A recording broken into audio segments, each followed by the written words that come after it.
आग लगना ये इन लोगों ने जानबूझ के किया। या बच्चे गायब किए हैं या जलाए हैं, ये जानबूझ के किए हैं। ये अल्लाह की कुदरत नहीं है। अल्लाह की कुदरत थी, दरवाजे क्यों लॉक हुए? डॉक्टर किधर थे? एक डॉक्टर का एक बाल नहीं जला, सिर्फ बच्चे जलने थे। मैं नहीं मानती। डॉक्टरों के गायब होने पर ये आग क्यों लगती? और डॉक्टरों को किसी एक पूरे हॉस्पिटल को उठा के लाओ, एक डॉक्टर, एक नर्स, एक स्टाफ, एक इनके ये बेलफोर्ड वाले, किसी एक को एक खरोच भी आई है, बच्चे जल गए। मेरा बेटा 3 दिन से था। कैसे कह सकते हैं कि जल गए बच्चे? एक बंदा और नहीं जला, एक कुछ नहीं जला।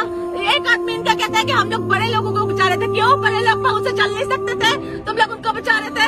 तुम लोग बच्चे छोड़ के बच्चों को लॉक लगा के कहाँ दफा हुए थे? उसके 2 घंटे बाद यहाँ पे रेस्क्यू आई है, 4 घंटे बाद पुलिस आई है, यहाँ पे चस्के लेने आए हैं। ACDC सारे यहाँ पे चस्के लेके अंदर बाहर घूम फिर के चले गए। इनमें से किसी एक का बच्चा जला होता, मैं देखती कि ये कैसे बैठे हैं।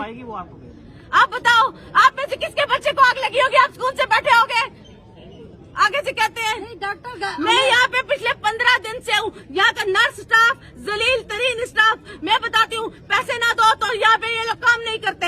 यहाँ पे डॉक्टर सुनते नहीं है। मैं ऑपरेशन थिएटर में नहीं जाना चाहती थी, इन्होंने जबरदस्ती मुझे ऑपरेशन थिएटर में भेजा और कहा कि अगर मैं ऑपरेशन नहीं करवाती तो ये लोग मुझे यहाँ से बाहर कर देंगे और दोबारा मुझे चेक नहीं करेंगे। मैं मजबूरन अपने बच्चे की जान बचाने के लिए गई। 15 दिन से यहाँ पे लड़ रही थी, उसके बावजूद क्या किया? मुझे मेरा बच्चा दो, मैं यहाँ से उठूंगा, नहीं उठूंगी, यहाँ से ही बैठी रहूंगी। 2 दिन पहले मेरा C-सेक्शन हुआ है, मैं यहाँ पे बैठी हूँ इस हालत में। मैं नहीं जा रही, मुझे मेरा बच्चा दो। डॉक्टर हमेशा